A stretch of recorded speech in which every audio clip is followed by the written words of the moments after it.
But people, so today we'll start with a rise of nationalism in Europe. पहला question ये आता है कि भाई अगर हम किसी चीज़ को समझने की कोशिश कर रहे हैं, why are we trying to understand it. ठीक है, पहली बात नेशनलिज्म क्या होता है और यूरोप के नेशनलिज्म से हमको क्या फ़र्क पड़ता है. ठीक है, सो नेशनलिज्म इज़ बेसिकली, देखो उस टाइम पे एक बहुत इंपॉर्टेंट कॉन्सेप्ट है आपका नेशन स्टेट्स का कॉन्सेप्ट. ठीक है, सो नेशन स्टेट्स क्या होते हैं, नेशन स्टेट्स. ठीक है, बहुत ही इंपॉर्टेंट कॉन्सेप्ट है. देखो किसी देश का निर्माण जब होता है तो पहले बात तो आपको यह समझना चाहिए कि आप किसी देश के पार्ट हैं, right.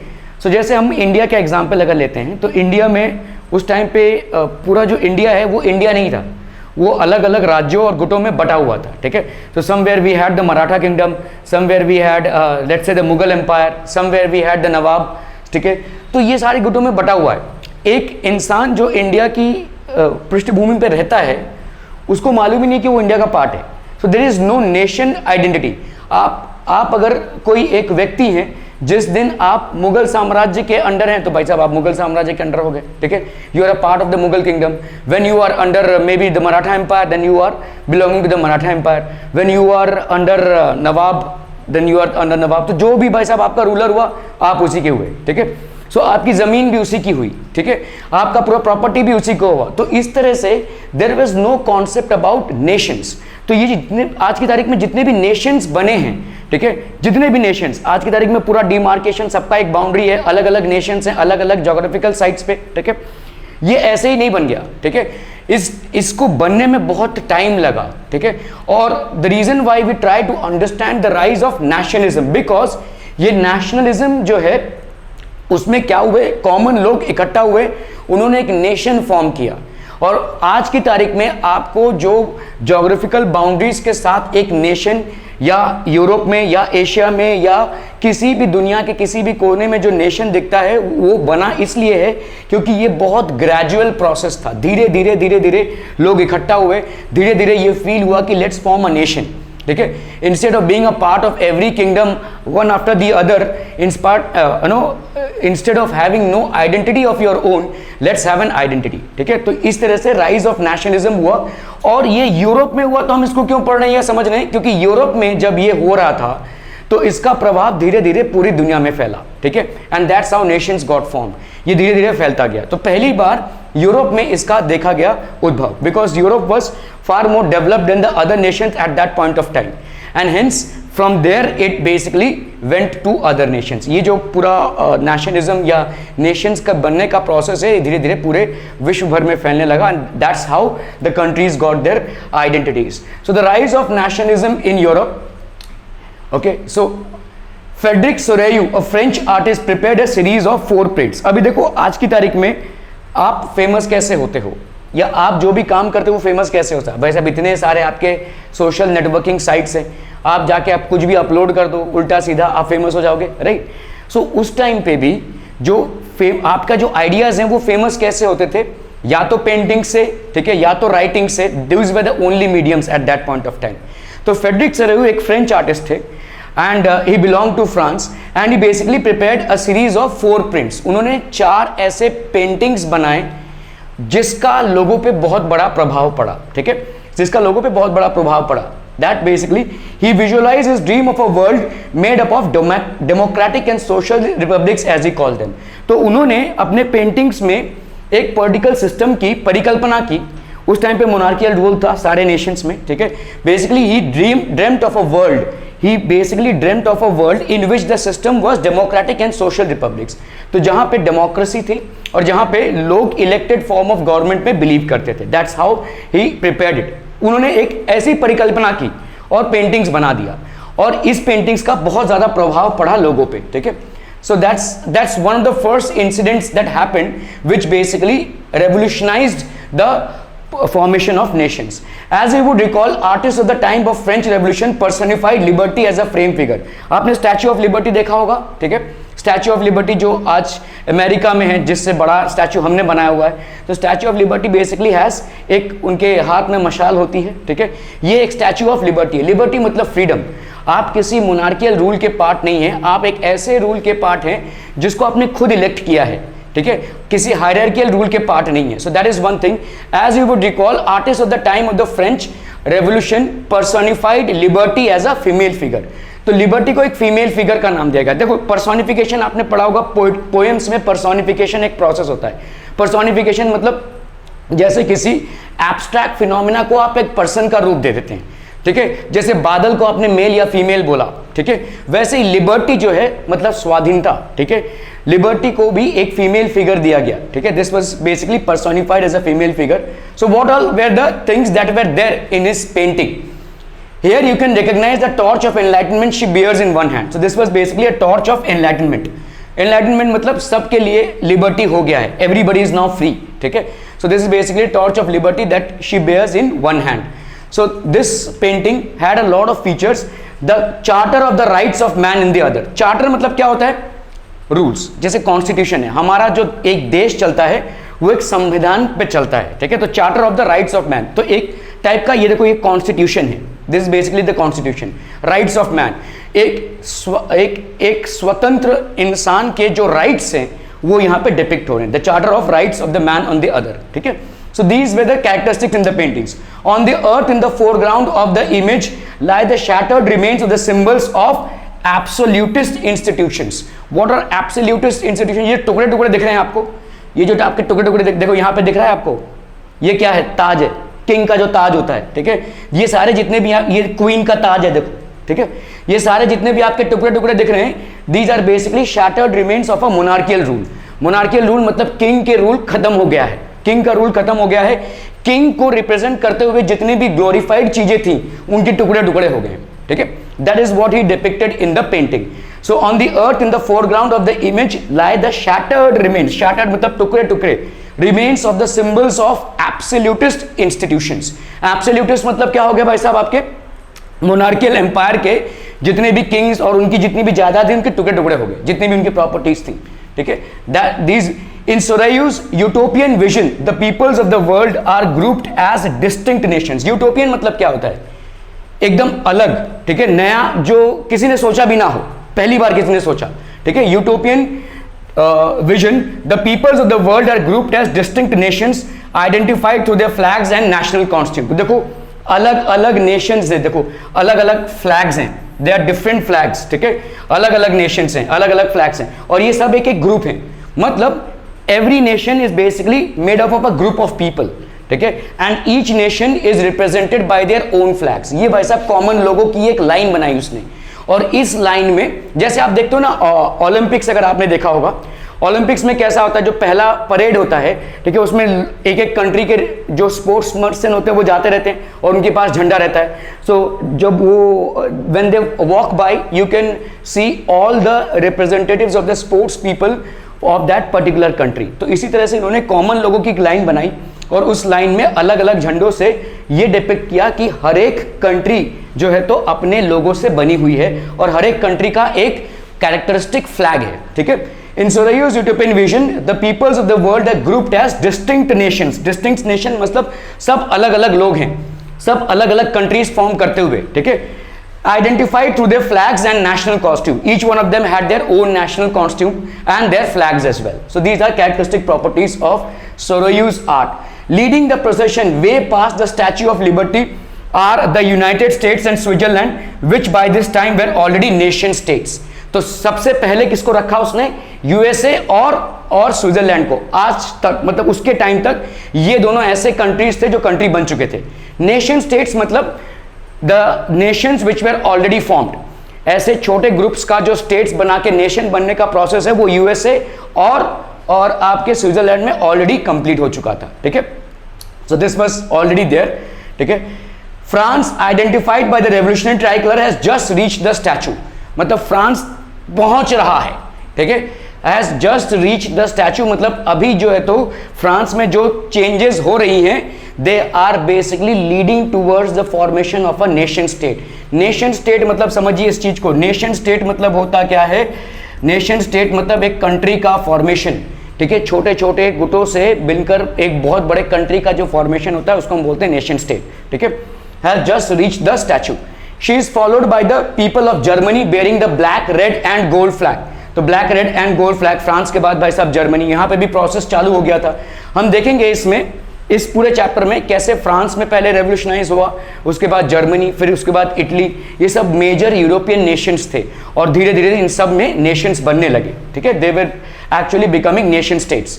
Interestingly, at the time when Soreyu created this image, the German peoples did not yet exist as a united nation. एक यूनाइटेड नेशन की तरह वो एग्जिस्ट भी नहीं कर रहे थे। सिर्फ स्विट्जरलैंड और यूएस से ही दो कंट्रीज उस टाइम पे ऐसे थे जो एग्जिस्ट कर रहे थे एज अ कंट्री और अ नेशन स्टेट, ठीक है। लेकिन सोरेयू का ये एक विजन था, उन्होंने पहले से ही इस चीज को भांप लिया था, ठीक है, कि ये होने वाला है। बाय एंड लार्ज हर एक कंट्री एक नेशन स्टेट बनाएगी और हर एक कंट्री में एक इमर्जिंग पावर होगा which will be democratic and republican in nature, ठीक है। The flag they carry is an expression of liberal hopes in 1848 to unify the numerous German speaking principalities into a nation state under a democratic constitution. तो ये जो flag carry कर रहे हैं, ठीक है, numerous German speaking principalities into a nation, तो जितने भी जर्मन लोग हैं जो जर्मनी बोलते हैं उनसे एक नेशन बन रहा है, ठीक है। किस सेटअप में बन रहा है भाई साहब? डेमोक्रेटिक सेटअप में बन रहा है, government of the people, bye the people and for the people, ठीक है। ये सारा एक डेमोक्रेटिक सेटअप का सूचक था, ठीक है। Following the German peoples are the people of Austria, the kingdom of two Sicilies, ठीक है, Lombardy, Poland, England, Ireland, Hungary and Russia. ये सारे जितने भी नेशंस थे उन्होंने पहले ही परिकल्पना कर ली थी और थोड़ा थोड़ा प्रोसेस सब में स्टार्ट हो ही गया था। Eventually as an artist he could foresee that all of them are basically in the building process of a nation. अभी नेशन बनना चालू हुआ था, फाउंडेशन लेआउट हो गया है, लोगों में जागरूकता आ गई है कि एक नेशन स्टेट बनना चाहिए और everybody was trying to create through a continuous struggle within the country itself a nation of its own, ठीक है। ये इन्होंने परिकल्पना कर ली थी।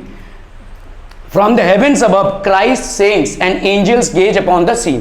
तो जितने भी हेवेंस में जितने भी इनके गॉड्स हैं, ठीक है, of course Jesus Christ, saints and angels gaze upon the scene, they were happy that the entire world order is now changing from monarchial to a democratic setup, ठीक है, and nation states were getting their own recognition as nations and people were getting their own identity as members of the state और members of the nation. They have been used by the artists to symbolize fraternity among the nations of the world। तो जितने भी आपके nations हैं इनमें fraternity establish हुई है, liberty, fraternity, equality, all these qualities are basically qualities of a democratic setup, ठीक है। This chapter will deal with many of the issues visualized by Soreyu। तो सोरेयू ने उस टाइम पे अपनी पेंटिंग में जितनी भी चीजें विजुलाइज की हैं, ये अभी देखो मार्च मतलब क्या होता है, आप विद्रोह कर रहे हैं, है ना। आप अगर कोई प्रोसेशन निकाल रहे हैं तो इसका मतलब क्या है, लोग इकट्ठा हो रहे हैं किसी चीज के अगेंस्ट में, right. So the march itself indicates that people are now awakened by a feeling of nationalism in certain states and they want a different setup of governance apart from the monarchical rule। they want a proper democratic setup where their rights would be recognized and they will be considered as individuals who are free, okay, whatever the constitution guarantees as the qualities of liberty, equality, fraternity, they will all have it। तो ये मार्च पास, ये भाई साहब आपके जितने भी flags, ठीक है, all these are indicators of a nation building process. The entire the monarchical rule in shatters, ठीक है, ये मतलब मोनार्कियल रूल खत्म हो गया है और gods are happy about this change, ठीक है। So this was basically Soreyyu's painting which visualized the concept of nation building at that point of time, okay। हम बोल सकते हैं कि ये शुरुआती दौर पे बहुत ही इन्फ्लुएंशियल पेंटिंग था, ठीक है। Introduction, French revolution and the idea. तो फ्रांस का हम पहले पढ़ते हैं, ठीक है, कि फ्रांस में क्या क्या हुआ था। During the 19th century, nationalism emerged as a force which brought about sweeping changes in the political and mental world of Europe। तो काफी सारे स्वीपिंग चेंजेस हो गए पूरे मेंटल, पॉलिटिकल और मेंटल वर्ल्ड ऑफ यूरोप में, ठीक है। During the 19th century, nationalism emerged as a force which brought about sweeping changes in the political and mental world of Europe। तो नेशनलिज्म मतलब देशभक्ति, ठीक है, देश के लिए मर मिटने का जो एक जुनून होता है उसको हम बोलते हैं नेशनलिज्म, ठीक है। आप देखिए बहुत डिफिकल्ट है इस चीज को समझना। आज आप बड़ी आसानी से बोल सकते हैं I am an Indian first, right. आप बड़ी आसानी से अपने आप को आइडेंटिफाई कर सकते हैं एज एन इंडियन। कहीं भी भाई साहब इंडिया और किसी और का मैच चल रहा होगा, आप ऑब्वियसली इंडिया को सपोर्ट करेंगे। ठीक है, किसी भी चीज में आप इंडिया को सपोर्ट करेंगे because you have recognized yourself as an Indian. लेकिन उस टाइम पे ऐसा नहीं था। आप हैं कौन, आपकी कोई आइडेंटिटी नहीं है। जो आपका रूलर, बस आप उसी के, है ना, जब तक वो रूलर रहेगा तब तक आप उसके। कोई और आ गया तो भाई फिर से सब सेटअप चेंज, ठीक है। So it's very difficult. Nationalism का कॉन्सेप्ट आज आपको भले ही बहुत ईजी लगता हो, या शायद मतलब कोई इंपॉर्टेंट कॉन्सेप्ट नहीं लगता हो, बहुत ही नेचुरल कॉन्सेप्ट लगता हो। भाई साहब हम इंडिया में रहते हैं तो ऑब्वियसली वी आर इंडियंस, ठीक है। आपको अपने फंडामेंटल राइट्स बड़े ईजी लगते हो, लेकिन ये इतनी आसानी से सेटअप नहीं हुआ था। इसको सेटअप होने में आज आप जिस आइडेंटिटी और जिस राइट्स के साथ जी रहे हैं, उतनी आसानी से वो समाज में आया नहीं है, उतनी आसानी से वो सिस्टम में आया नहीं है। उसके सिस्टम में आने का एक बहुत लंबा चौड़ा प्रोसेस था, ठीक है। मोनार्कियल रूल का ओवरथ्रो होना, फिर से डेमोक्रेसी आना, फिर से मोनार्कियल रूल आना, काफ़ी सारे चेंजेस हुए, उसके बाद ये सेटअप हुआ है, ठीक है। So we need to understand the entire political context. उस टाइम पे लोगों में जागरूकता तो आ गई थी, लेकिन कैसे नेशन को बनाना है, किस तरह से बनाना है और कैसे नेशन को अग्रसर रखना है, ये सब चीज़ें हमारे में नहीं थी तब तक, ठीक है। The end result of these changes was the emergence of the nation state. तो अभी नेशन स्टेट इमर्ज होने लगा, मतलब धीरे धीरे ऐसे स्टेट्स बनने लगे जिससे नेशन का उद्भव होने लगा, ठीक है। Nation was actually emerging in place of the dynastic empires of Europe, monarchical rules, ठीक है। तो अभी बेसिकली एक प्रॉपर डेमोक्रेटिक सेटअप तैयार हो रहा था यूरोपियन कम्युनिटी में, पूरे यूरोपियन कॉन्टिनेंट में एक डेमोक्रेटिक सेटअप तैयार हो रहा था, which was overthrowing the monarchical empire. That was the basic change that happened, ठीक है। So this was up and this was down, okay. The concept of practices of a modern state in which a centralized power, this is basically Napoleon and this is basically the king at that point of time, Louis, ठीक है। So the concept and practices of a modern state in which centralized power exercise sovereign control over a clearly defined territory had been developing over a long period of time in Europe. बहुत दिनों से ये प्रक्रिया चल रही थी, बहुत दिनों से लोगों में जागरूकता फैल रही थी, लोग मीटिंग्स कर रहे थे, धीरे धीरे जैकोबियन क्लब वगैरह बहुत सारी चीजें बनी, आप पढ़ेंगे इन चीजों को, ठीक है। फ्रांस में ये चीजें आने में काफी सारा टाइम लगा। The reason why we are trying to understand France first is because बहुत क्लियरली फ्रांस के रिकॉर्ड्स में ये चीजें हमको मिलती हैं कि कैसे वो डेमोक्रेटिक सेटअप में रेवोल्यूशनाइज हुआ, ठीक है, and how it was successful in establishing a democratic setup and ओवरथ्रोइंग the monarchical rule. This is basically Napoleon. अभी देखो, नेपोलियन एक डिक्टेटर था। डिक्टेटर मतलब समझ में आता है, ही वाज तानाशाही, वो भी एक मोनार्कियल रूल ही था, लेकिन वो हेरिटरी मोनार्कियल रूल नहीं था। मतलब राजा का बेटा ही राजा बनेगा, ये एक मोनार्कियल एम्पायर का रूल है, चाहे वो लायक हो या ना हो, और ज्यादा करके लायक नहीं होते थे, ठीक है, क्योंकि उनकी परवरिश बड़े आराम से हुई है। They have not seen the struggle, so obviously they will not understand the problems of the common people, and until unless you understand the problems of the common people, you will never emerge out to be a strong ruler or a strong administrator, ठीक है। तो Napoleon basically was a dictator, but he belong to a poor family. ये अपने बलबूते पे आया था और उसने काफ़ी सारे चेंजेस लाए, ठीक है। हालांकि इनको भी ओवरथ्रो कर दिया गया, he also became a dictator, but he made a lot of rational changes which were very helpful in establishing the constitution, ठीक है। फॉर एग्जाम्पल मैं आपको अगर बोलूँ, नेपोलियन पहले इंसान थे जिन्होंने वेट्स एंड मेजरमेंट्स को लाया। आप पढ़ेंगे इसको, ठीक है, वेट्स एंड मेजरमेंट्स। आज की तारीख में आप अगर मार्केट में जाते हैं, आपने देखा है तराजू में कोई भाई साहब वो ईंटा रखते हैं, पता नहीं ईंटा कितने का हो, ठीक है। तो ये इन्होंने पहली बार धंधे में वेट्स एंड मेजरमेंट्स को इंट्रोड्यूस किया, ठीक है। मतलब प्रॉपर 1 kg का बट्टा, उसमें आप तौलें, क्योंकि किसी का भी भाई साहब कोई भी बुद्धू बनाया जा सकता है। आपको क्या मालूम पत्थर 500 ग्राम का है या 1 किलो का है, ठीक है। तो introduction of weights and measurements, that was very important, ठीक है। The other things that he introduce, मैं सिर्फ कपल ऑफ एग्जांपल्स दे रहा हूं, we will understand these processes in detail, ठीक है। एक और उन्होंने जो था वो था राइट टू प्रॉपर्टी। देखो, राइट टू प्रॉपर्टी बहुत ही इंपॉर्टेंट राइट थी। अभी समझ लो भाई साहब अनवेश सावंत कामोठे में रहता है, अचानक से भाई साहब मुगल लोगों का आक्रमण हो गया, अभी now his property belongs to the Mughal empire, उन्होंने भाई साहब सीज कर लिया उसकी प्रॉपर्टी, अभी वो बेघर हो गया, है ना।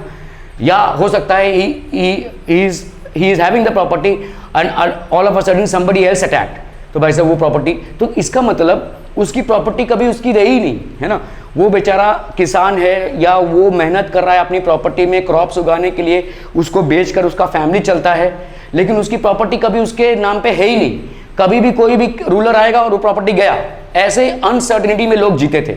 तो Napoleon was the first person who actually introduce the right to property, मतलब कोई भी रूलर हो, कोई भी सिस्टम हो, प्रॉपर्टी अगर आपके नाम पे है तो आपकी ही रहेगी इररेस्पेक्टिव, ठीक है।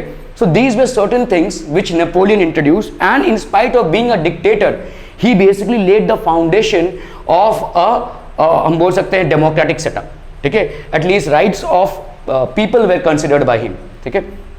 The difference was Napoleon emerged to be a leader, ठीक है, from nowhere. He was not a part of कि कोई राजा का बेटा नहीं था, वो फार्मर का बेटा था, ठीक है। So he basically raised himself like that, okay.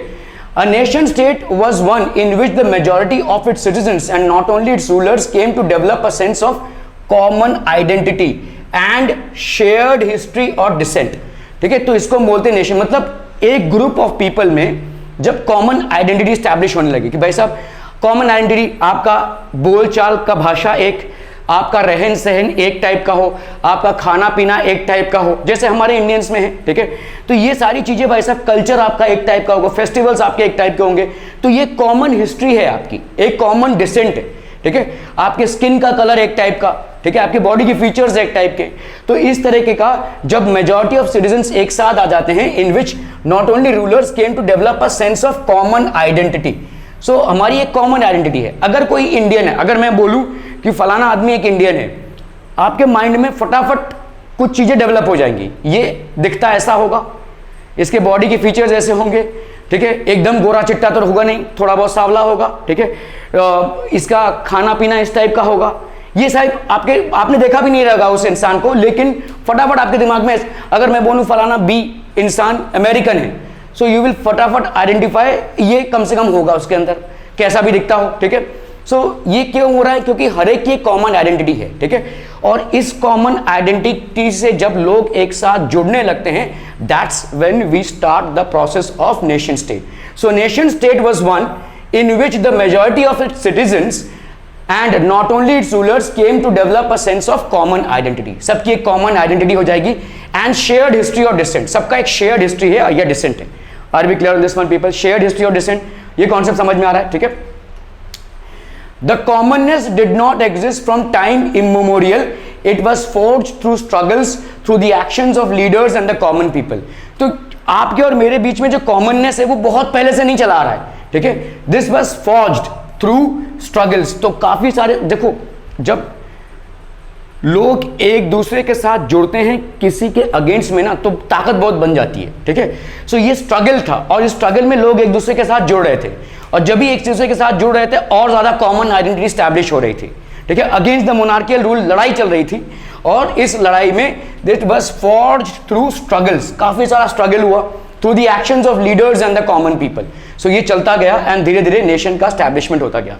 This chapter will look at the diverse process through which nation states and nationalism came into being in the 19th century Europe. तो हम Europe में सारे जितने भी nation states हैं, mostly जो powerful Nations like France, Germany, Italy, इसमें कैसे लोग एक साथ यूनाइट हुए, कैसे भाई साहब पूरा प्रक्रिया चला, ठीक है। How the entire nation was formed, कैसे नेशन स्टेट बने, कैसे लोग इकट्ठा हुए, कैसे में जो आपका क्या कहते हैं एब्सोल्यूट मेजॉरिटी जो है वो ओवरथ्रो हुआ, and so on and so forth, ठीक है। All this we are taking into consideration. Okay, the first clear expression of nationalism came with the French revolution in 1789। Revolution मतलब बगावत, और 1789 में भाई साहब एक बगावत हुई। हमारे इंडिया में भी एक बगावत हुई थी, लेकिन बगावत किसी और रूल के अगेंस्ट थी। देखिए यहां पे समझिए, जो आपका रेवोल्यूशन होता है वो दो टाइप का होता है। जैसे एक रेवोल्यूशन हमारे इंडिया में 1857 एक रेवोल्यूशन था, ठीक है। किसके अगेंस्ट में था? इंग्लिश रूल के अगेंस्ट में था। मतलब हम इंडियंस को इंग्लिश ब्रिटिशर्स रूल कर रहे थे, तो उनके अगेंस्ट से बगावत था। यहां का रेवोल्यूशन किसी के अगेंस्ट में नहीं था, वहां के मोनार्कियल एम्पायर के अगेंस्ट में था। मोनार्कियल एम्पायर के जो लोग थे वो भी फ्रेंच ही थे, समझ में आ रहा है। This was not against any outside power, this was against the monarchical rule itself, ठीक है। The first clear expression of nationalism came with the French revolution in 1789। France, as you would remember, was a full-fledged territorial state in 1789 under the rule of an absolute monarch. Absolute monarch मतलब भाई साहब क्या, सारा power उसके पास, ठीक है, पूरे administration का, पूरे कंट्री के एडमिनिस्ट्रेशन का पूरा जो डिसीजन पावर है, डिसाइसिव पावर है, that was with the king, ठीक है, मोनार्कियल किंग, एब्सोल्यूट मोनार्क जिसको हम बोलते हैं. The political and constitutional changes that came in the wake of French Revolution led to the transfer of sovereignty from the monarchy to a body of French citizens. तो आपके बहुत सारे changes हुए और इन चेंजेस में क्या हुआ कि एक नेशनल असेंबली बनी.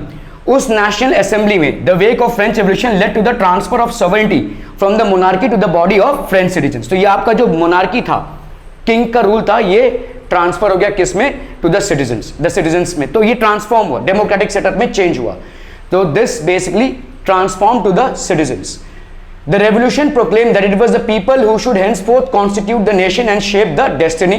तो कॉमन लोग, ये French revolution and the idea of nation, ठीक है. The French revolutionaries introduced various measures and practices that could create a sense of collective identity amongst the French people. बहुत इंपॉर्टेंट है ये term, collective identity. What do you actually mean by collective identity? देखिए, अगर आपको बोला जाए कि आप इंडियन हैं तो ये आपकी कलेक्टिव आइडेंटिटी है. आप फलाना हैं, आप फलाने एड्रेस पे रहते हैं, ये सब आपका एक आइडेंटिटी है, ठीक है. You stay at this place, you are a Maharashtrian, you are a Bengali, that is one identity. लेकिन आप एक इंडियन है, ये आपकी कलेक्टिव आइडेंटिटी है. कलेक्टिव आइडेंटिटी मतलब एक देश को बिलोंग करते हैं आप, जहां पे ये आपका एक आइडेंटिटी बन जाता है. तो कलेक्टिव आइडेंटिटी पहले नहीं था, क्योंकि लोगों में इतनी भिन्नताएं थी कि मतलब लोग एक थे ही नहीं. किस बात पे एक होंगे, हो ही नहीं सकते ना, ठीक है. There was no reason for them to form a group, ठीक है. तो कलेक्टिव आइडेंटिटी बिल्कुल ही लैक कर रही थी. आज जिस चीज की परिकल्पना भी आप नहीं कर सकते, उस टाइम पे ऐसा सोसाइटी था, उनकी आइडेंटिटी वजूद नहीं था उनका, ठीक है. आपको क्या लगता है, आप इस सेटअप को समझने की कोशिश कीजिए. जैसे समझो ब्रिटिशर्स ने 200 साल हमारे ऊपर राज किया, क्यों? How were they able to rule over us for 200 years? Yes, they were very tactful. Yes, they had done their homework very well before coming to India. Yes, they knew what are the loopholes in the Indian society. Okay, why were they able to why were they able to rule for such a long time? Is because we didn't have a collective identity. हमारे पास भाई साहब collective identity था ही नहीं. हमने छोटे मोटे बगावत किए, लेकिन वो बगावत क्रश हो गए. भगत सिंह की बगावत क्रश हो गई, ठीक है. 1857 की बगावत क्रश हो गई. They made a influential contribution. लेकिन ये लोग जो काम कर रहे थे उसके बिना पे लोग यूनाइट हो ही नहीं पा रहे थे, ठीक है. And then all of a sudden Gandhi came and the entire nation united, ठीक है. क्योंकि शायद पहली बार किसी ने सोचा कि पहले इनकी आइडेंटिटी तो स्टैब्लिश हो, ठीक है. Bhagat Singh was smart enough to realise कि भाई ये जो हो रहा है ये गलत है, and he revolutionise the society. लेकिन लोग उनके साथ जुड़े नहीं, क्योंकि लोग एक नहीं थे, ठीक है. तो पहले गांधी ने क्या किया, लोगों को एक करो. भले ही ये हमारा जो स्ट्रगल है वो शायद पूरा ठीक ठाक नहीं था, लेकिन पहले आइडेंटिटी देना बहुत जरूरी था, क्योंकि हम 400 साल से किसी ना किसी रूलर के अगेंस्ट, रूलर के अंडर में ही रहे हैं, बिकॉज ऑफ विच हमारा आइडेंटिटी कुछ था ही नहीं. तो पहले भाई साहब खुद की एक आइडेंटिटी बने, उसके बाद कलेक्टिव आइडेंटिटी बने, तब जाकर नेशन बनेगा, ठीक है. So it's very important that this collective identity is established, and France was in the process of doing so. The ideas of लापार्टे, द फादरलैंड, ठीक है, ली सिटोयन, द सिटीजन, बहुत इंपॉर्टेंट है भाई साहब, ठीक है. जैसे हम मातृभूमि बोलते हैं ना, भारत माता, ठीक है. तो हमने जैसे भारत को एक फीमेल रिप्रेजेंटेशन दिया हुआ है, वैसे ही फ्रांस वालों ने मेल रिप्रेजेंटेशन दिया हुआ है कंट्री को, ठीक है. Just as we say motherland, they say fatherland, ठीक है. तो दिस इज कॉल्ड ला पात्री, दैट इज फ्रेंच भाषा में इसको ला पात्री बोला जाता है, that is the fatherland. And ला सिटोयन, सिटोयन मतलब हम उसके सिटीजन्स हैं. We are basically the citizens of a fatherland which is finally going to form the nation. Are we clear to this one, ठीक है. Okay. emphasize the nation of a united community enjoying equal rights under a constitution, ठीक है. तो ये जो nation था, ये nation कैसा था भाई साहब, यूनाइटेड कम्युनिटी से बना हुआ था. ये सारे कम्युनिटीज एक साथ जुड़ेंगे, enjoying equal rights, सबके राइट्स जो थे इक्वल होंगे अंडर अ कॉन्स्टिट्यूशन. कॉन्स्टिट्यूशन मतलब प्रॉपर कॉन्स्टिट्यूशन होगा, प्रॉपर बाई लॉज होंगे, जिससे वो देश चलेगा, ठीक है. French Revolution and the idea of the nation. A new French flag, the tricolor, was chosen to replace the formal royal standard. तो पहले जो रॉयल टाइम पे जो मतलब किंग के टाइम पे जो फ्लैग था उसको हटाकर एक नया फ्लैग. तो देखो किसी नेशन के बिल्डिंग अप प्रोसेस में आप क्या दे रहे हैं, लोगों को एक कलेक्टिव आइडेंटिटी दे रहे हैं. ठीक है, जैसे समझो कोई स्कूल है लेकिन उसका कोई यूनिफॉर्म नहीं है. ठीक है, लोग जा रहे हैं, मतलब यूनिफॉर्म क्यों दे रहे हैं, क्योंकि आप उस स्कूल को बिलोंग करते हैं. That is basically a collective identity which is being given to you, you are a part of that school. ठीक है, आपका कुछ ना कुछ तो आपके जो बुक्स होंगे उस पर NHPS लिखा रहेगा या MNR लिखा रहेगा, ये आपको एक आइडेंटिटी दी जा रही है that you belong to this school, this curriculum. ठीक है, इसी तरह से भाई साहब उस टाइम पे नेशन को फॉर्म होने के लिए अगर लोगों को कलेक्टिव आइडेंटिटी देनी है तो कैसे देंगे. ठीक है, तो फ्लैग आपका एक कलेक्टिव आइडेंटिटी है, नेशनल एंथम एक कलेक्टिव आइडेंटिटी है. जैसे जनगण मन जहां भी हो रहा आपको खड़ा होना पड़ेगा. That is a mark of respect for a country that you belong to. ठीक है, सो ये आपका देश का एक झंडा है जो आपकी आप कहीं पे भी आप किसी दूसरे कंट्री में भी रहेंगे लेकिन इंडिया का फ्लैग देखेंगे तो फटाक से उसके साथ कनेक्ट होंगे. आप किसी दूसरे कंट्री में भी रहेंगे लेकिन अगर नेशनल एंथम सुन रहे हैं तो उससे आप कनेक्ट होंगे because you are a part of that system. ठीक है, तो ये सारी कलेक्टिव आइडेंटिटीज हो गई. जैसे आपका यूनिफॉर्म आपके स्कूल के लिए आपका एक कलेक्टिव आइडेंटिटी का पार्ट है, वैसे ही आपके देश के निर्माण के लिए भी ये छोटी छोटी चीजें हैं जो कलेक्टिव आइडेंटिटी फॉर्म करती हैं. ठीक है, तो फ्लैग बहुत इंपॉर्टेंट हो जाता है. ठीक है, a new French flag, the tricolor was chosen to replace the formal royal standard.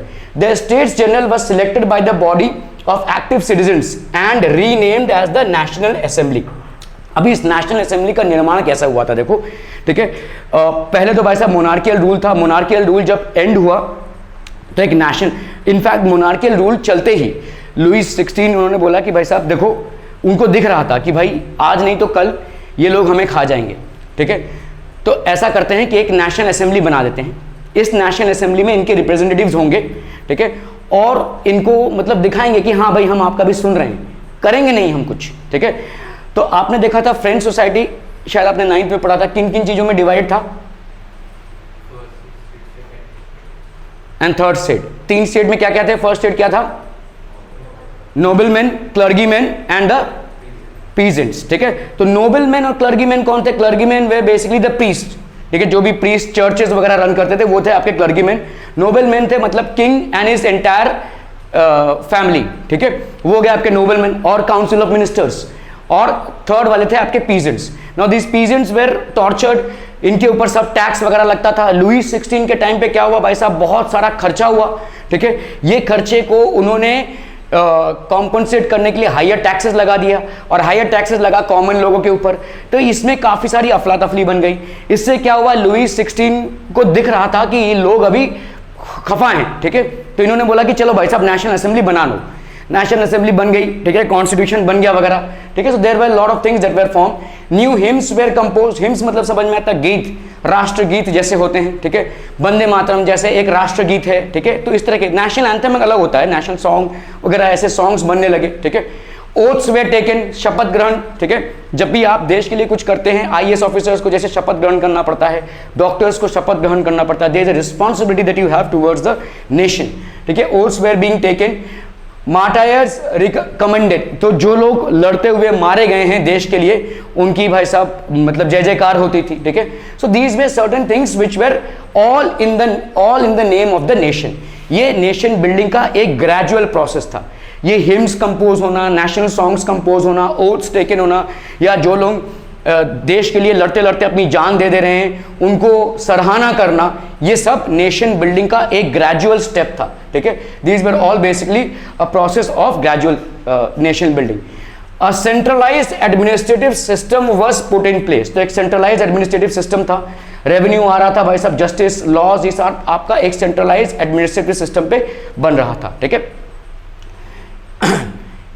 It formulated uniform loss for all citizens with in its territory. तो एक भाई साहब यूनिफॉर्म लॉ सबके लिए एप्लीकेबल हो गया. ठीक है, सबके लिए जो सही है सही है, सबके लिए जो गलत है गलत है. ठीक है, okay. Internal custom duties and dues were abolished. तो जितने भी आपके ड्यूज थे, कस्टम ड्यूटीज थे जो कॉमन लोगों पे लगाए जाते थे या मर्चेंट्स पे लगाए जाते थे या बिजनेसमैन पे लगाए जाते थे, उनको अबॉलिश किया जाने लगा. ठीक है, A uniform system of weights and measures was adopted. This happened during the time of Napoleon. Napoleon ने इसको भाई साहब पहले लाया, ठीक है, and this was a remarkable feature. ये फ्रांस से इंट्रोड्यूस हुआ, पूरे दुनिया में फैला, ठीक है, वेट्स एंड मेजरमेंट्स, ठीक है. आप सोच भी नहीं सकते इसका क्या परिणाम होगा, क्योंकि अगर ये वेट्स एंड मेजरमेंट्स नहीं होता था तो आप किसी को भी उल्लू बना सकते हैं भाई साहब, ठीक है. तो a proper system of weights and measurements was basically adopted. Regional dialects were discouraged. French, as it was spoken and written in Paris, became the common language of the nation. देखो लिंग्विस्टिक जो है ना वो बहुत बड़ी चीज होती है, क्योंकि लैंग्वेज लोगों को जोड़ता है. तो अभी देखो एक ही लैंग्वेज अलग अलग प्रांतों में अलग अलग तरीके से बोला जाता है.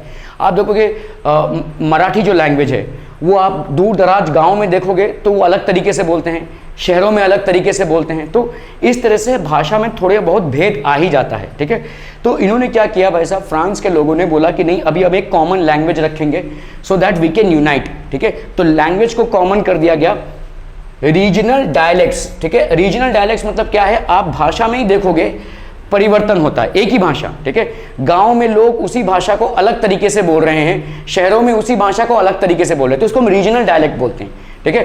शायद कभी कभी आप महाराष्ट्रियन होने के बाद भी किसी गांव का मराठी नहीं समझ पाओगे क्या बोल रहे हैं वो, ठीक है, पूरा नहीं समझ में आएगा आपको, ठीक है. So that happens.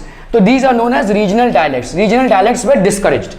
French as it was spoken and written in Paris, तो जिस तरह से पेरिस में बोला जाता था और लिखा जाता था उसको इन्होंने एक नेशनल कॉमन लैंग्वेज बना दिया, ठीक है, कॉमन लैंग्वेज बना दिया ऑफ द नेशन.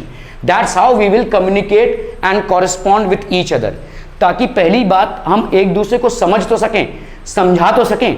हमारा लैंग्वेज ही अगर उल्टा सीधा रहेगा, तुम कुछ और बोल रहे हो मैं कुछ और बोल रहा हूं, there will be no communication, there will be a huge communication gap. एक दूसरे को हम क्या समझाएंगे, जुड़ना तो दूसरी बात है, ठीक है. सो किसको बनाया भाई साहब, French as it was spoken and written in Paris, Paris became the common language of the nation, ठीक है. तो रीजनल डायलेक्ट्स जो हैं फ्रांस में ही, फ्रेंच के ही अलग अलग रीजनल डायलेक्ट्स अलग अलग रीजन्स में होते थे, उसको खारिज कर दिया गया, ठीक है. Okay. French Revolution and the idea of nation. The revolutionaries declared that it was the mission and destiny of the French nation to liberate the people of Europe from despotism. Despotism basically होती क्या है, king का rule होता है, और king जिस तरह से गरीबों का शोषण करता है उसके अगेंस्ट में, ठीक है. सो द रेवोल्यूशनरीज डिक्लेयर्ड, तो जो भी फ्रांस के रेवोल्यूशनरीज थे उन लोगों ने बोला भाई साहब हमारा ये जो मिशन है सिर्फ फ्रांस को बनाने का ही नहीं है, पूरे यूरोप में भाई साहब ये जितने भी किंग्स हैं ये सब ओवरथ्रो होने चाहिए, सारे monarchial empires should be overthrown and a common democratic setup should be in place, ठीक है, put in place. When the news of the events in French reached the different cities of Europe, तो अभी देखो students and other members of educated middle class began setting up Jacobean clubs. ये थोड़ा सा आपने पढ़ा है Jacobean clubs, ठीक है. तो Jacobean clubs बनने लगे, ये सीक्रेट क्लब्स हुआ करते थे और इसमें भाई साहब रेवोल्यूशन का चल रहा था, ठीक है, कैसे सेटअप करना है. Jacobean क्लब ने जैसे पावर ओवरथ्रो हुआ तो उन्होंने मतलब he basically became the ruler, but वो भी फेल हुए दूसरे रीजन से हुए, बट जैकोबियन क्लब जैसे सेटअप होने लगे, ठीक है. सो धीरे धीरे ये पूरे उसमें फैलने लगा. This started, okay, there activities and campaigns prepared the way for the French armies which moved into Holland, Belgium, Switzerland and much of Italy's in the 1790s. तो ये फ्रेंच आर्मी बन गई थी भाई साहब, और इस फ्रेंच आर्मी का मकसद था कि आसपास यूरोप में जितने भी ऐसे नेशन है जहां पे मोनार्कियल रूल है सबको ओवरथ्रो करो, सब में डेमोक्रेटिक सिस्टम लाओ, ठीक है, सब में common people should be the rulers, ठीक है. With the outbreak of the revolutionary wars the French armies began to carry the idea of nationalism abroad, ठीक है. तो आपका भाई साहब रेवोल्यूशनरी वॉर्स होने लगे और फ्रेंच आर्मी ने क्या किया भाई साहब, began to carry the idea of nationalism abroad, outside France भी इन्होंने इसको कैरी किया, ठीक है. सो सारे नेशंस को एक कॉमन कॉज से ये जोड़ने लगे. Okay, so within the wide swathe of territory under his control Napoleon set about introducing many of the reforms that he had already introduced in France. Napoleon भाई साहब एक expand कर रहा था अपना किंगडम, और जैसे जैसे वो अपना किंगडम एक्सपैंड करता गया, जो चीजें उसने फ्रांस में लागू की थी वही चीजें वो सारे देशों में लागू करने लगा. He started establishing it. Are we clear on this one people, समझ में आ रहा है ये, ठीक है. So this is how Napoleon was establishing all these things in other parts. French revolution and the idea of nation through a return to monarchy, Napoleon had no doubt destroyed democracy in France। अभी देखो, Napoleon emerge हुआ, एक common इंसान था वो, और ही emerge जैसे strong ruler, ठीक है, लेकिन कहीं ना कहीं वो मोनार्कियल रूल फिर से आ गया, मतलब नेपोलियन जो चाह रहा था वही हो रहा है, ठीक है। सो बहुत स्ट्रिक्ट होने लगा, ठीक है, तो थोड़ा बहुत वो फेल होने लगा। डेमोक्रेटिक सेटअप तो नहीं बना नेपोलियन के अंडर में, लेकिन काफ़ी चीज़ें उभर कर आई जिसको अगले वाले जितने भी रूलर्स हुए उन्होंने इंप्लीमेंट किया, ठीक है। So through a return to monarchy, मतलब नेपोलियन डिक्टेटर था तो मोनार्कियल रूल वापस आ गया फ्रांस में, ठीक है। Napoleon had no doubt destroyed democracy in France. In the administrative field he had incorporated revolutionary principles. ये बहुत इंपॉर्टेंट था क्योंकि उन्होंने, भले ही वो डिक्टेटर था, लेकिन उन्होंने बहुत सारी ऐसी चेंजेस लाई थी फ्रांस सोसाइटी में कि रेवोल्यूशनरी प्रिंसिपल्स थे, ठीक है। In order to make the whole system more rational and efficient, पूरे सिस्टम को रैशनल बनाया उन्होंने, एफिशिएंट बनाया। भले ही वो डिक्टेटर था, भले ही वो भाई साहब एक स्ट्रॉन्ग मोनार्कियल रूलर था, लेकिन काफी सारे पॉजिटिव चेंजेस लाए, और ये पॉजिटिव चेंजेस क्या थे? They form the base of democracy, ठीक है। सिविल कोड ऑफ 1804, इसको हम नेपोलियनिक कोड भी बोलते हैं, और नेपोलियन ने जिस भी देश पे आक्रमण करके विजय प्राप्त किया उस पे ये कोड लागू होता था, ठीक है। The Napoleon code of 1804, the civil code of 1804 did away with all privileges based on birth. बहुत ही अच्छा एक कोड का एक पॉजिटिव पॉइंट ये था कि आप, जैसे था ना, आप अगर किसी प्रीस्ट के बच्चे हैं तो आप क्लर्गी मैन हो गए, आप अगर किसी नोबल के बच्चे तो आप नोबल मैन हो गए। ये सारे जितने भी आपको प्रिविलेजेस मिलते थे just by being born in a royal and privileged family, all those were completely denied. Napoleon खुद एक बहुत गरीब फैमिली से आया था, तो he basically cancelled all privileges that they granted to people in the France society just by their birth. Whether they are fit to be a ruler or not, they were acknowledged as rulers. Whether they are fit to be priest or not, they were acknowledged as priests, ठीक है। तो ये सारे जितने भी birth rights थे सब cancel हो गए, ठीक है। All privileges, establish equality before the law, ये बहुत ही अच्छा था कि मतलब सब लोग एक ही हैं, ठीक है। लॉ के सामने तुम गलत तो मैं भी गलत, तुम सही तो मैं भी सही, ऐसा था, ठीक है। जो भी सही है, जो भी गलत है गलत है। Secure the rights to property, जैसे मैं आपको बोल रहा था भाई साहब, इसके पहले प्रॉपर्टी पे इंडिविजुअल की कोई राइट्स नहीं होती थी। एक किसान बेचारा पूरे साल मेहनत कर रहा है, कोई दूसरा आक्रमण कर गया, उसके अंडर में आ गया, उसकी प्रॉपर्टी गई, फिर से कभी मिल गई, फिर से कभी गई, ऐसा होता रहता था। तो he basically proclaim that whatever is, अगर प्रॉपर्टी आपकी है, irrespective of the ruler, it stays with you. That was the first time secure the rights to property. बहुत इंपॉर्टेंट है civil code of 1804। This code was exported to the regions under filled control. तो जहां पे भी Napoleon ने अपना साम्राज्य स्थापन किया या एक्सपैंड किया, उन सब जगहों पे ये सिविल कोड एप्लीकेबल हो गया। ये सिविल कोड को बहुत पॉजिटिवली देखा जाता है क्योंकि ये रैशनल था, क्योंकि इसमें जो सिस्टम था वो बहुत रैशनल था और कहीं ना कहीं ये डेमोक्रेसी को ही एनकरेज कर रहा था। Although this was being implemented under the dictator Napoleon, still it had its grass roots in democracy, ठीक है। इसीलिए हम इसको सिविल कोड बोलते हैं। In the Dutch Republic, Italy, Switzerland, Germany, Napoleon simplified administrative divisions, ठीक है। तो एडमिनिस्ट्रेटिव डिविजन्स उन्होंने बहुत सिंप्लीफाई कर दिया भाई साहब, जहां जहां भी उन्होंने अटैक किया। In the towns too guild restrictions were removed. Guild restrictions क्या होते थे? धंधे में रिस्ट्रिक्शंस होते थे, ठीक है। इंपोर्ट एक्सपोर्ट में बहुत सारे गिल्ड रिस्ट्रिक्शंस होते थे, तो नेपोलियन ने बिजनेस को बढ़ावा दिया और ये सारे रिस्ट्रिक्शंस हटा दिए। टोल, बहुत हैवी टैक्स देना पड़ता था, ठीक है। एक देश से दूसरे देश में माल ले जाने के लिए काफ़ी सारा हैवी टैक्स देना पड़ता था, बिजनेसमैन को काफ़ी सारा लॉस वहीं पे हो जाता था। ये सारे गिल्ड रिस्ट्रिक्शंस उसने भाई साहब हटा दिए, ठीक है।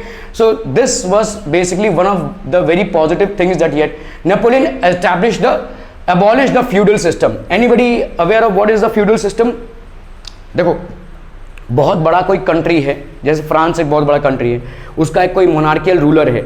अभी क्या वो सारे चीज़ों को सही से मैनेज कर पाएगा? सो व्हाट हैपेंस इज, जैसे समझ लो भाई साहब आपका ये एक कंट्री है, सो यहाँ पे एक रूलर है। अभी ये सारे उसने क्या किया भाई साहब, रूलर ने क्या किया, सारे प्रांतों में बांट दिया, ठीक है, इस कंट्री को। यहाँ का एक feudal Lord, feudal Lord, feudal Lord, feudal Lord, feudal Lord, feudal Lord, ये सारे फ्यूडल लॉर्ड्स रख दिए उसने, मतलब उसके ही लोग रख दिए। अभी समझ लो इसका रेवेन्यू बनता है 10%। इन लोग क्या करेंगे, अपनी मनमानी करेंगे अपने रीजन में। यहाँ पे 20% टैक्स लगा देंगे, जिसमें 10% इनको जाएगा, 10% किंग को जाएगा। किंग भाई साहब खुश, तुम 50% लगाओ, मुझे क्या फर्क पड़ता है, तुम मुझे मेरा 10% दे दो, ठीक है। तो ये सारे फ्यूडल लॉर्ड्स अपनी मनमानी करते थे अपने अपने रीजन्स में, All feudal lords used to have their own ways in order to basically torture the peasants and common people.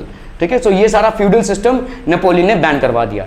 So very important changes, he freed peasants from serfdom and manorial dues.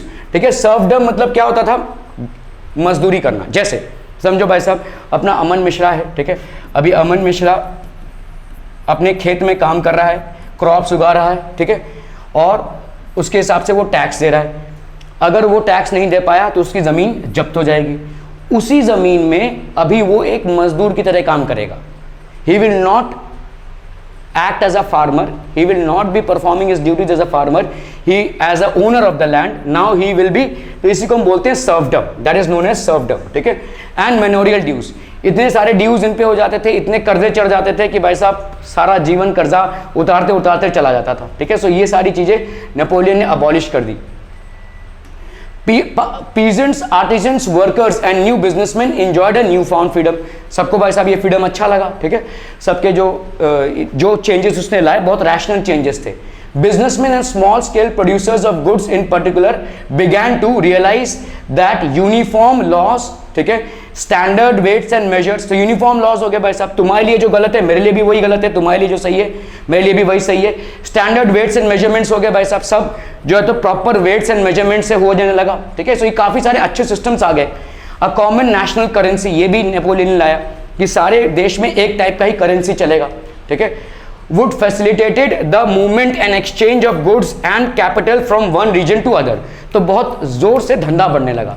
किसी भी nation में कुछ भी रहने दो, अगर धंधा सही सही चल रहा है ना, अगर बिजनेस सही सही चल रहा है तो वो नेशन सही सही चलेगा. ठीक है, उसको आउट ऑफ ट्रैक से ऑन ट्रैक आने में टाइम नहीं लगेगा.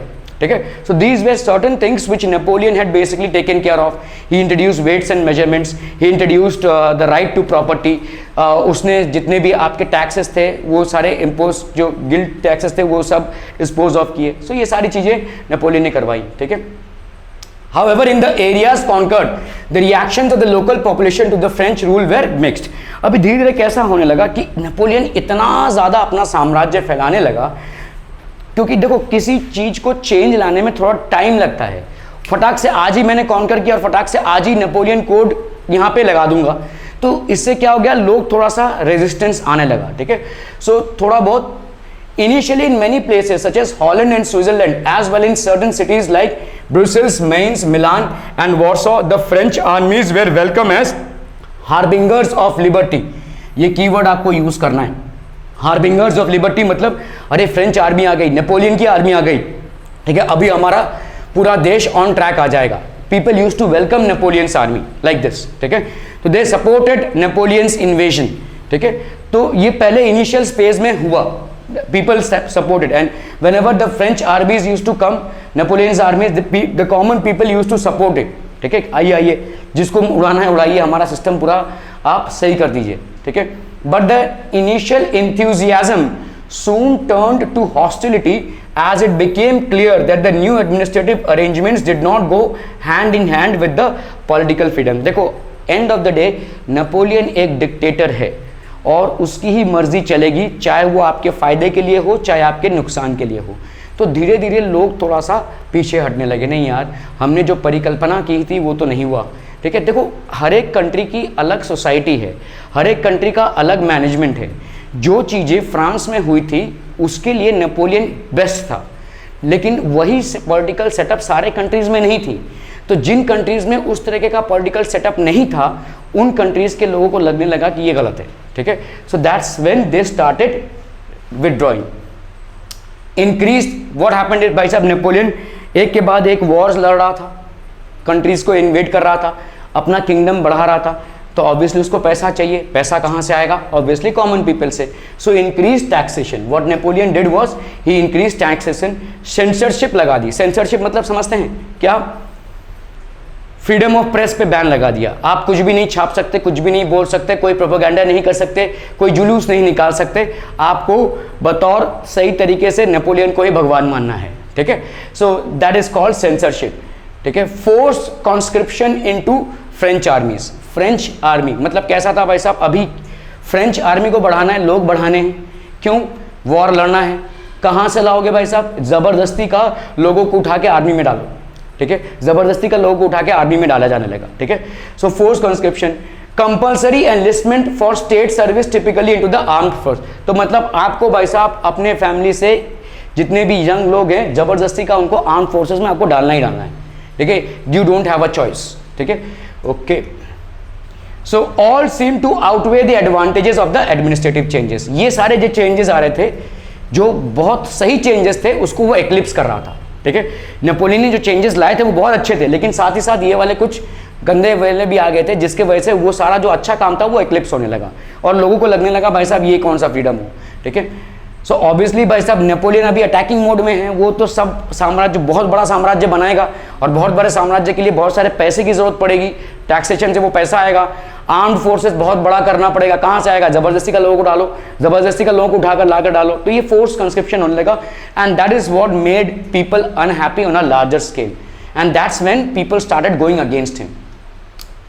Eastern and Central Europe were under autocratic monarchies within territories of which lived diverse people। अब अलग अलग, जैसे मैंने आपको बोला, एक कंट्री का रूल दूसरे कंट्री पे लागू नहीं हो सकता, क्योंकि एक कंट्री में मैनेजमेंट अलग तरीके से हुआ है, दूसरे कंट्री में मैनेजमेंट अलग तरीके से हुआ है। Uniform civil code was excellent for French society, but it doesn't mean that other societies will also accept it because they didn't have the same societal structure before Napoleon attacked it, ठीक है। तो जिसके वजह से क्या हो गया, अलग अलग संप्रदाय में ये चीजों को एक्सेप्ट नहीं किया जाने लगा। Eastern and central Europe diverse people, they did not see themselves as sharing a collective identity और कॉमन कल्चर। इनको भाई साहब ये समझ में नहीं आ रहा था कि कॉमन कल्चर क्यों, कलेक्टिव आइडेंटिटी क्यों, हम तो भाई साहब ये अलग कंट्री को बिलोंग करते हैं, हम क्यों फ्रेंच सोसाइटी के कल्चर्स को अडॉप्ट करें, ठीक है। So these were basically bad. तो Magyar, Croatian, Sardinian, Greek, Slavic, Tuscan, Albanian, शेक, French, Polish, all these were different types of societies. Often they even spoke different languages and belonged to different ethnic groups.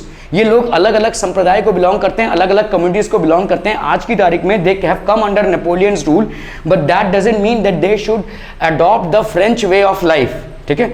तो ये तो नहीं कर पाएंगे ये, लेकिन नेपोलियन ने इस बारे में नहीं सोचा। For example the Habsburg empire that ruled over Austria Hungary was a patchwork of many different regions and peoples, ठीक है। उस टाइम पे बहुत सारे संप्रदाय से बना हुआ था और ये एक यूनिफॉर्म रूल नहीं हो पाया, ठीक है। It included the Alpine regions, the Tyrol, Austria and Sudetenland as well as Bohemia where the aristocracy was predominantly German speaking। तो इन सब जगहों पे भाई साहब जर्मन स्पीकिंग का एक इन्फ्लुएंस था, ठीक है। सो काफी सारे डिफरेंसेस थे, देखो टायरोल हो गया, ऑस्ट्रिया हो गया, ठीक है, Sudetenland, Bohemia.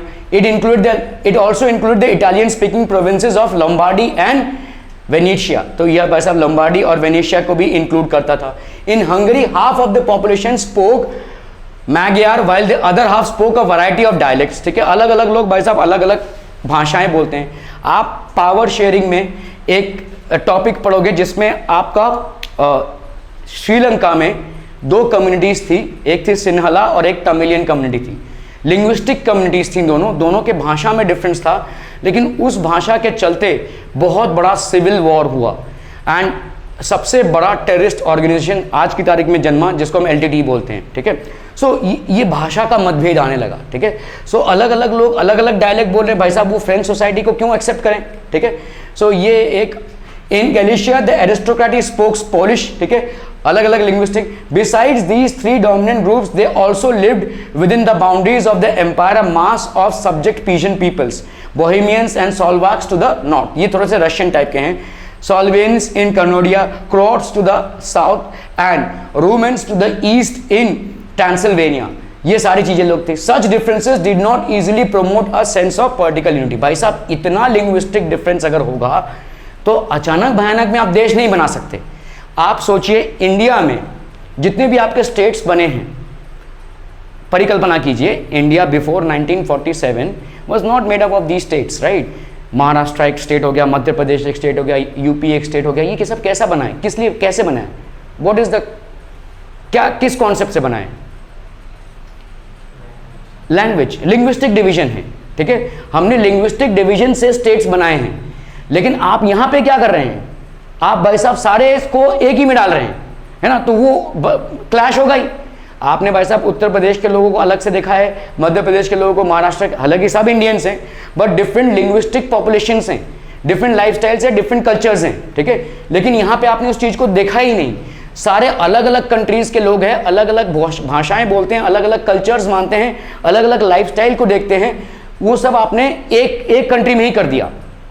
So this is not an easy process, it is sure going to backfire. वो ऐसा बैकफायर होगा ही होगा, ठीक है।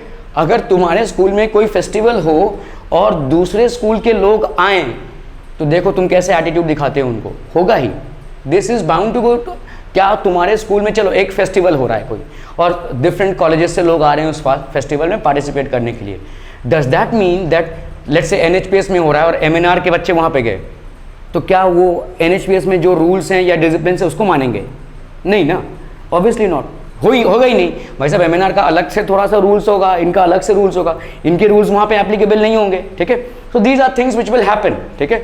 और इसको लाने के लिए एक छत के अंदर अगर आप सबको लाना चाहते हैं तो पहले एक्सपेक्टेशंस सेटअप कीजिए कि हाँ ठीक है, you can go on with your culture and we will see what changes can be made.